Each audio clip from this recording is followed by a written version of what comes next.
Selamat pagi dan salam sejahtera bagi seluruh sidang jemaat Saint Altar yang dikasihi dan diberkati Tuhan. Pada pagi hari ini kita akan kembali bersama-sama untuk mendengar dan merenungkan firman Tuhan yang saya beri judul Menata Hati. Mari kita mengawali firman Tuhan pada pagi hari ini dengan membaca satu ayat di dalam Filipi pasalnya yang kedua, ayatnya yang kelima. Filipi pasalnya yang kedua, ayatnya yang kelima. Hendaklah kamu dalam hidupmu bersama menaruh pikiran dan perasaan yang terdapat juga dalam Kristus Yesus. Bapak Ibu Saudara, sekitar tahun 2015 ada sebuah film anak-anak yang berjudul Inside Out.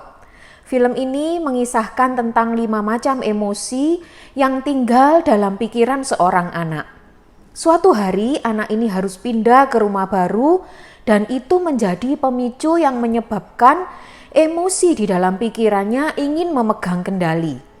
Anak ini kemudian berubah menjadi anak yang murung dan kehilangan sukacita. Film ini punya happy ending yang akhirnya menceritakan emosi-emosi di dalam pikiran si anak dapat dikendalikan dan akhirnya ia dapat beradaptasi dengan lingkungan barunya dan kembali menjadi anak yang ceria. Bapak Ibu Saudara, Tuhan tidak menciptakan kita seperti robot. Bayangkan, bila kita tidak tahu apa itu sukacita, tidak tahu apa itu rasa takut, tidak tahu apa itu marah, tidak tahu apa itu cinta dan sebagainya. Tuhan memberikan kita perasaan dan emosi supaya kita manusia dapat menjalani hidup kita dengan seimbang. Firman Tuhan menunjukkan Yesus selalu digerakkan oleh belas kasihan dan kemudian Yesus mengulurkan tangannya untuk menolong dan memberkati banyak orang. Dari teladan Yesus ini kita mengerti bahwa perasaan dan emosi diperlukan untuk mendukung dan menggerakkan kita untuk melayani Tuhan dan sesama. Selama Yesus ada di dunia ini, Ia telah memberikan teladan bagaimana Yesus berkata-kata, berperilaku, dan menjalin hubungan dengan sesama. Karena itu firman Tuhan pagi hari ini juga mengajak kita untuk memiliki pikiran dan perasaan seperti Kristus. Apa yang kita pikirkan dan rasakan memang menentukan perilaku kita. Jadi, bukankah sangat penting kita dapat menata hati, yaitu menata pikiran dan perasaan kita, emosi-emosi kita, supaya apa yang terucap dari mulut kita dan setiap tingkah laku kita tidak menjadi batu sandungan bagi orang lain. Yang menjadi perenungan kita pada pagi hari ini, jangan sampai kita gagal menguasai perasaan dan emosi, sehingga dapat mengakibatkan kita melakukan kesalahan ataupun jatuh di dalam dosa. Kita ingat kembali kisah kejatuhan Kain. Di Kejadian pasalnya yang keempat, Tuhan sudah mengingatkan Kain bahwa dosa itu sudah mengintip di depan pintu. Dalam terjemahan bahasa Inggris, kata mengintip itu artinya seperti seekor binatang buas yang mengamati dan ingin menerkam mangsanya. Dosa memang selalu mencari celah dan begitu ingin menjatuhkan kita. Kain yang melihat persembahan adiknya diindahkan Tuhan, kemudian hatinya menjadi panas dan mukanya muram. Perasaan dan emosi itu memang terpancar pada raut wajah kita. Dan ekspresi inilah yang diamati, kemudian ditangkap oleh iblis untuk menjatuhkan kita. Bapak Ibu Saudara, kita tahu ceritanya Kain. Kain gagal menguasai perasaan dan emosinya.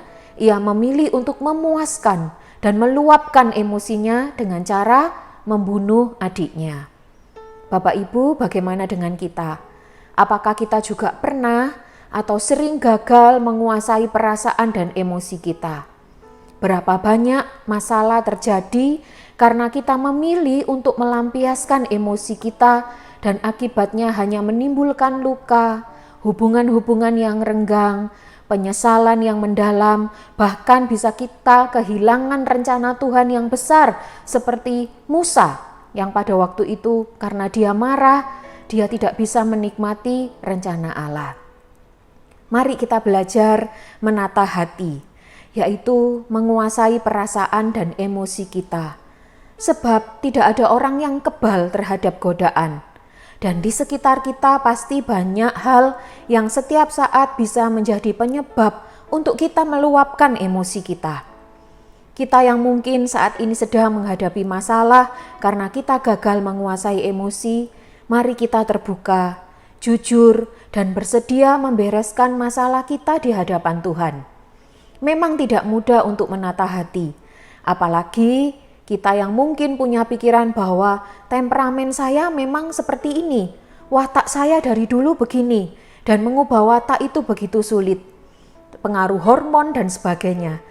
Tapi saya percaya Tuhan menyediakan fasilitas ilahi untuk membantu kita mengendalikan perasaan dan emosi kita. Tuhan memberikan Roh Kudus yang menjadi penolong untuk membantu kita menguasai diri dan mengendalikan perasaan serta emosi kita. Mari kita berserah dan aktifkan kuasa Roh Kudus di dalam kehidupan kita.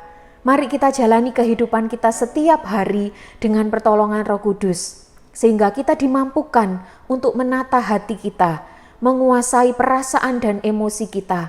Kita kendalikan dan pakai perasaan serta emosi kita untuk semua hal yang mendatangkan kebajikan dan memuliakan Tuhan. Tuhan Yesus memberkati Bapak Ibu Saudara semua. Mari kita sama-sama berdoa.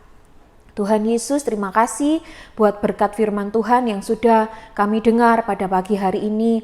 Terima kasih Tuhan, Engkau mengingatkan kami seperti Engkau sudah mengingatkan Kain bahwa dosa sudah mengintip di pintu dan setiap saat mencari celah untuk menjatuhkan kami ketika kami gagal menguasai perasaan dan emosi kami. Tetapi kami bersyukur Tuhan bahwa Engkau memberikan kami Roh Kudus yang akan menolong kami, membantu kami untuk mengendalikan, untuk menguasai perasaan dan emosi kami, supaya kami memiliki pikiran dan perasaan yang sama seperti Engkau, supaya yang keluar dari hati kami, dari perkataan kami, dari perbuatan kami, semuanya boleh memuliakan Tuhan, boleh menjadi berkat dan tidak menjadi batu sandungan. Ampuni kami Tuhan, kalau kami mungkin selama ini gagal menguasai perasaan dan emosi kami, sehingga ada banyak masalah terjadi, ada hubungan-hubungan yang renggang. Tetapi kami percaya Tuhan yang akan menolong kami bersedia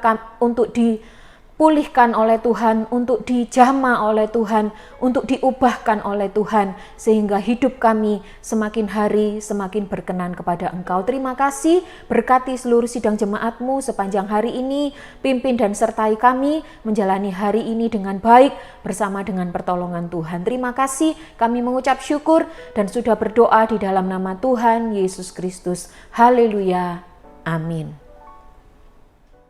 Marilah Tuhan